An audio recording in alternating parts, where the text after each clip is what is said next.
jërëjëf mbokk yi ñuy comme nañu ko baaxoo di def rek jukki leen as lëf ci discours bu premier ministre Ousmane Sonko foofale ca centre international de conférence Abdou Diouf di CICAD ci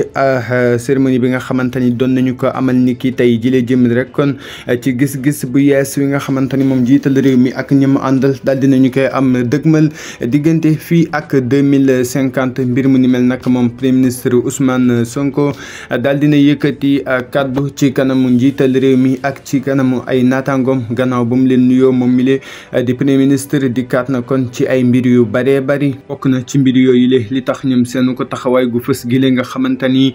daal dinañu koy am ne kat dañoo ndimmeeku ni depuis indépendance ba léegi réewum Sénégal dañuy caxatee seenuk moomeel ak loolu ñoom ba ñuy def seenuk ceytook càmbar ne dañoo gis ni économie boo xamante ni dañu koy pasare di yàqate xaalisu askan wi ne xale yi ndaw ñi jigéen ñi ne dañ leen sacrifier kenn jox leen la nga xamante ni moom mooy seenuk àq ak seenuk yelleef ñoom leen ci ñoom sax entreprise yi nga xamante ni buñ leen a waroon a jox benn marché boo xamante ni 1 million la ci exemple wala bokk ci misaal ne dañu koy rek dal di jël dal di jox tubaab bi waaye nag mbir mu ni mel moom son excellence président Bassirou Diomaye Faye ne depuis ba mu jëlee nguur gi ba nëga ni tey ci atum 2024 ne daal dinay tekk li nga xamante ni moo di jub ak jubal ak jubbanti tax ci jubal jubbanti googile ne ay luñ mbët yoo xamante ni daal dinañu koy amal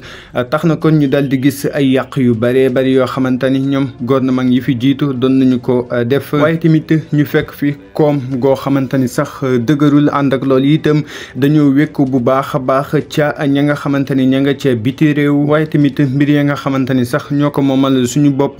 na nga xamante ni noonu lañu ko tënkee dafa rek jéggi dayo waaye tamit suñu administration bi ne baaxul ne kat lépp mënees naa wax ni corruption moom moo nekk ca bopp ba ne mbir yu ni mel di ndëngate yooyu la sax bu yàggul rek jiwaloon nañ ko ci kanamu askan wépp ak àddina gépp loolu le nag moo tax tey jile kon ñu daal di dikk rek ngir daal di leen di faram-fàcceel li nga xamante ni moom mooy jubluwaay bi diggante fii ak 2050 waaye monsieur le président moom dañu ko rek daal di tabbu dañ ko fal ci programme boo xamante ni dañuy moom suñu bopp ànd ak loolu itam développement boo xamante ni dafay rek gaaw te it nag sax ne bañu nekk loolu loo xamante ni kon day baax tey suba mu yàquwaat ne loolu le moom nekkul moom premier ministre Ousmane Sonko kon ko dégg ci gale ñu koo xam rek ne ñoom ñi la dañu fas yéene ñëw ngir daal di coppar ñi bu baax a baax système bi nga xamante ni moo fi nekkoon ba tey ci ay kàddoom muy xamle ni waaye bataaxal bile wala bokk projet bile nga xamante ni ñi ngi leen koy présenté projet bi la nag ay kàngam ñoom ñoo ko daal di tëgg ay experts yoo xamante ni sax nekk nañu foofale ca primature waaye tamit ministre de l'économie et du plan de la coopération ak ñeneen ci ay kàngam yoo xamante ni dugal nañu seen ko loxo ci liggéey bile nekkat def nañu seen kéem kàttan ñoom ñoo ñile ak ñeneen ci ay kàngam ngir rek projet bile daal di sotti ci ñeenti weer yu mujj yële nga xamante ni sumboon nañu liggéey bu rëy liggéey boobu le nag def nañu seen kéem kàttan ne ñenn ci ñoom sax daan nañu wéy maanaam daan rek xëy ak guddeeg bëccëg suba ak ngoon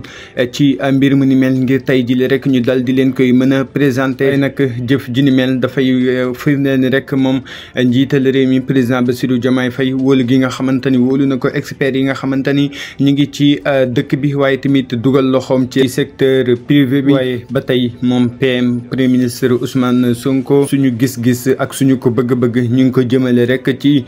coppi lépp loolu loo xamante ni système bi la maanaam ñu dal di koy soppi waaye nag ci coppi googu le ne dañ ciy dugal suñu ko loxo ko doomu ko réew waaye tamit suñu ko doom yi nga xamante ni ña nga ca biti réew waaye ñoom ci seen programme boobu le ñu ngi ko tënk rek ci exemple bi di garabu baobab ne ba njëkk ci seen ko programme boobu le rek di bonne gouvernance waaye tamit ci coppiku moom suñu bopp ci wàllu koom ci wàllu gépp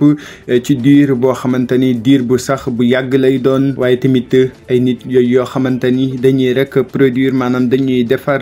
loolu le nekk ci biir gis-gisu ko gouvernement bi yees bile ba tey ci seen ko gis-gis suñu économie ñun waa Sénégal di mën di compétir ak yeneen réew yi nga xamante ni ña nga ca biti maanaam ñi mën di rek jàkkaarloo ak réew ya nga xamante ni ña nga ca biti jubbanti ci wàllu ko koom ak xeetu guni waaye tamit yoon bu bees bi nga xamante ni dinañu ko rek teg wala bëggeef na ko teg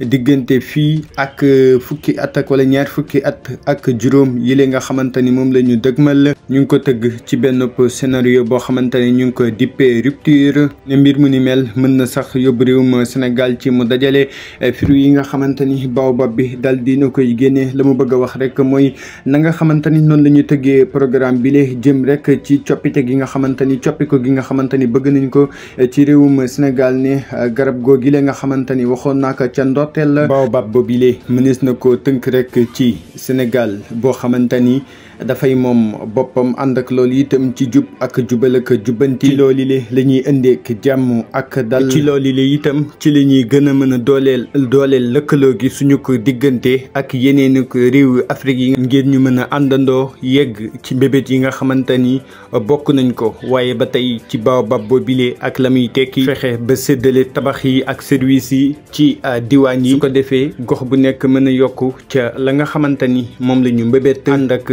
tabax yu méngook suñuy bëgg-bëggu ëllëg waaye tamit faw rek ñi aar xéewalu ko jaww ji ngir rek mu bañ a nax saa yi ànd ak loolu itam defar dëkkuwaay yoo xamante ni dafay mën a méngook bëgg-bëggu tey te it bañ a sànk ëllëg waaye ba tey ci baobab boobile branche yi bokk na rek ca la muy tekki mu jëm rek ci wàllug gën a tàggat askan wi ay tamit lu jëm ci wàllug njàng ay tamit ñu gën a yemale askan wi ku nekk mën a am paj ànd ak loolu itam nga mën a am kaaraange gu wóor bu ko weesoo itam ñu fexe rek ba kenn bañ a des gannaaw ci la nga xamante ni dafay jëmale dëkk bi kanam ba tey ci baobab bi bokk na rek ca la muy tekki Sénégal goo xamante ni dafay moom boppam ci wàllu ko koom ànd ak loolu itam ànd ak koom-koom boo xamante ni dafay am taxawaay mën a janoo ak àddina si loolu bu amee dina rek gën a yokk warab yi nga xamante ni day indik liggéey ci réewum Sénégal waaye tamit gën a yombal liggéey yi gën a itam yombal dundinu ko askan wi lile nekk ci la nga xamante ni moom la garab googile di jëmmal comme nañu ko waxee woon sànq rek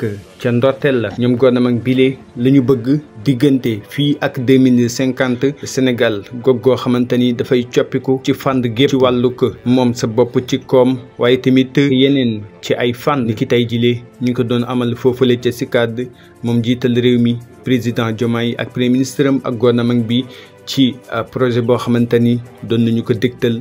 askan wi. De filières compétitives, de pôles territoires viables,